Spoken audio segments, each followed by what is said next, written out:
This is a notification under the criminal title, Title 18, United States Code, Section 4, misprision of a felony. This will be notifications of many more felonies than the ones I have written, 22. They keep adding up. The notification is to Robert J.Higdon, Jr., U.S. Attorney for the Eastern District of North Carolina. Mr. U.S. Attorney Higdon, your office automatically gives a canned spiel that says you all will never do anything but represent the FBI. Mr. Higdon, you know that's false. If the FBI is out of control, committing crime, and if there is no way to stop it other than to bring in more FBI to counter their misconduct, dereliction of duties, and failure to investigate a hostage situation, they just have an open file. And at the 27-day mark, they said I'd been there too many times. I'd been there 3 separate days. How is that too many times? They said they don't have enough men to investigate a proposed hostage situation in 27 days. They said I had too many phone calls. Well, they didn't take a single one of them, and they did not return a single one of them, so I don't see where that was a problem. Mr. Higdon, a life is at risk, and it may be too late. I recognize that you are not the one that is likely to do your job. You will take the canard that says, I defend the FBI.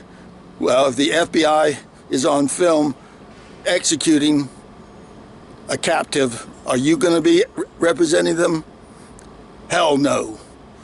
And you will bring in more FBI to take over the Greenville office, to have them arrested. Well, we don't have them on film killing somebody, but we have them killing Henny Carlisle in slow motion by elder cleansing that they don't care to look into. I'm not sure if they're part of the elder cleansing or if they're just simply effete, pompous slime that think they can do anything and get away with it. And when she dies of natural causes, while in a hostage situation, they'll write it up as a natural death. Sir, I'm going to refer you to Donald Trump's notification. He has effectively walled himself off and has no capability of having an emergency be given to him. I believe I can at least wake up your office, probably in Raleigh, though I'll go to Greenville if Raleigh doesn't work, that you have a duty to accept a notification. So far, we've had people commit crimes so that they don't have to accept a notification as required by law. The judge in the very case where the victim testified says that this has nothing to do with the case. She was the only witness allowed for me, because defendants in this county don't get to testify sometimes. So I wasn't allowed to testify. The law enforcement approved an accomplice of the elder cleanser, Dr. Jason Boyd, an accomplice, the elder son, breaking into her home with a crowbar and gave the home to him over me, who could prove I'd lived there 16 years. His son would even admit it. The Goldsboro Police Department didn't care. They have done many obstructing of justice. This was a major federal felony because it's part of the plan to rid me from the protectors of the victim and kill her by not giving her the proper treatment. Now, you look at Mr. Trump's notification, and then you look at the other notifications by merely clicking on the name that will show W.M. Samuel McAlewy II, or you stick to your unholy standard canned announcement that you will always defend what the FBI does. You do that, you stand by that, and you will be committing a crime once you see what the FBI did. A hostage that they didn't want to investigate anything on. Those are jets from Seymour Johnson Air Force Base. The base commander and his staff JAG refused to do their duty under 18 U.S.C. 4. And then on Memorial Day, the base commander called me up, very nice, and then made it clear I had to retract the fact that they had been ducking an attempt to give him the notification, or he wasn't going to do his job under 18 U.S.C. 4. That's called, if you don't know it, obstruction of justice and tampering with witnesses. And then his staff JAG did something quite similar when she picked up the phone for the first time, having ducked a lawyer in town, Martha Beach, a former U.S. Air Force JAG who had tried to get her to call back on an urgent matter, and she did not do so for 6, 7, 8 days.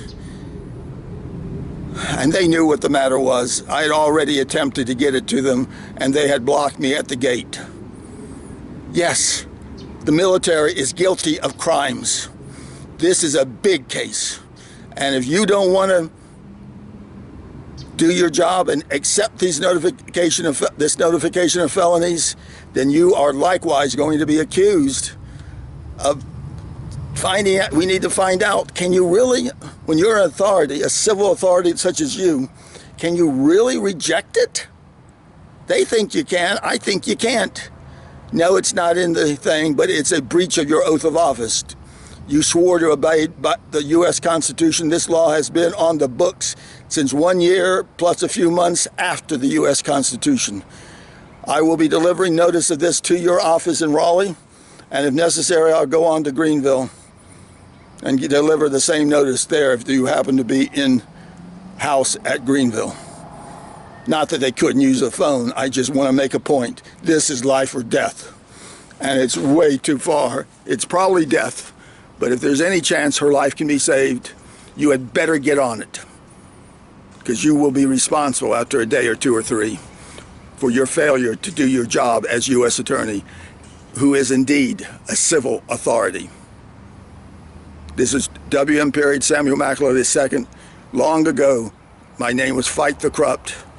Fight the corrupt, fight all the corrupt is now my name. I added to it because there's so many of them.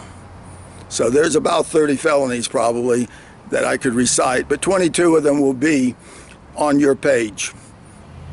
And the rest, some of them were spoken of here. I ask that you give this life or death position on your caseload and get someone into it and solving it and saving the woman, if at all possible. She spent 50 plus years of her life volunteering for the U.S. Air Force because she was married to a U.S. Air Force mechanic. She is an exemplar of America.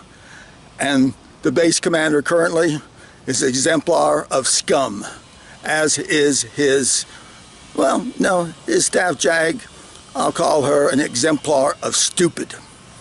This is William Samuel McAloy signing off.